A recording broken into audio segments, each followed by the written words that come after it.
আসসালামু আলাইকুম, কেমন আছেন সবাই? আশা করছি সবাই খুব ভালো আছেন।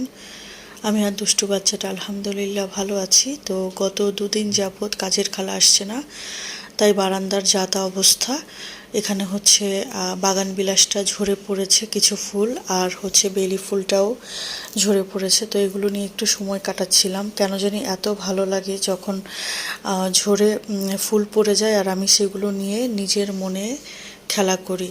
তারপরে হচ্ছে এই নয়নতারা গাছগুলোর ফুল দেখেও ভালো লাগছিল।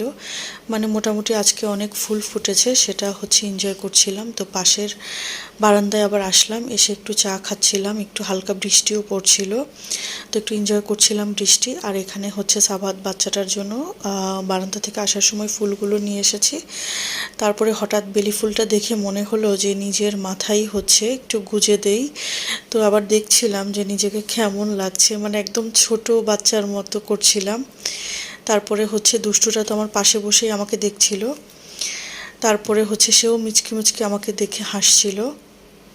আর সে একটা ইন্টারেস্টিং ব্যাপার দেখেন, সে কি করে আছে, এই যে দেখেছেন, সে হচ্ছে পুরো নিজেকে কাভার করে আছে। কারণ হচ্ছে বৃষ্টির কারণে, দুদিন যাবৎ বৃষ্টির কারণে মশা বেড়েছে, আর তাকে যেহেতু যাতে মশা না কামড়াতে পারে সেই জন্য হচ্ছে সে এই প্রসেসটা নিয়েছে আর কি।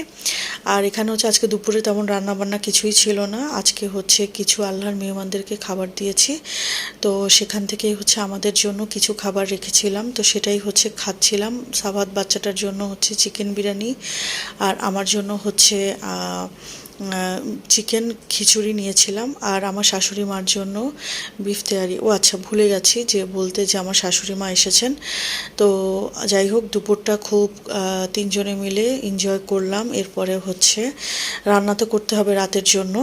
তো এরপরে খাওয়া দাওয়া শেষ করে রাতের রান্নার জন্য আসলাম। তো এখানে হচ্ছে একটু কলিজা ভিজিয়েছি, উনি আসবে শুনে। তো আমি কলিজাটাকে প্রথমে হচ্ছে উপরে যে একটা স্কিন থাকে সেটা আমি ফেলে দেই। অনেকে সেদ্ধর পরেও ফেলে, আমি হচ্ছে সেদ্ধর আগেই ফেলে দিই। হাত দিয়ে একটু চিমটি দিয়ে তোলা যায়, তো সেটা আমি তুলে ফেলি। তো তুলে ফেলে এভাবে করে একটু আমি ভাপ দিয়ে নেই, ভাপ দিয়ে পানিটা ফেলে দিয়ে তারপরে কেটে এরপরে হচ্ছে রান্না বসাই। তো আপনারা কে কে এভাবে করেন আমাকে জানাতে পারেন। আবার অনেকে দেখা যায় যে অনেক সময় এরকম করে না, তারা একবারেই রান্না করে ফেলে। তো এখানে হচ্ছে কাতল মাছ রান্না করছিলাম ওনার জন্য। এটা হচ্ছে চচ্চড়ি। আর উনি আবার আসার সময় সাবাত বাচ্চাটা হচ্ছে আম পছন্দ করে দেখে সাবাতের জন্য অনেকগুলো আম নিয়ে আসলো। আর আমার আর সাবাতের পছন্দের বার্গারটা আনতে উনি ভুলেনি। তো উনি তেমন কিছু নাস্তা খেলো না, তো শুধু চা খেলো। তো আজকের ভিডিও ছিল এই পর্যন্ত। আল্লাহ হাফেজ।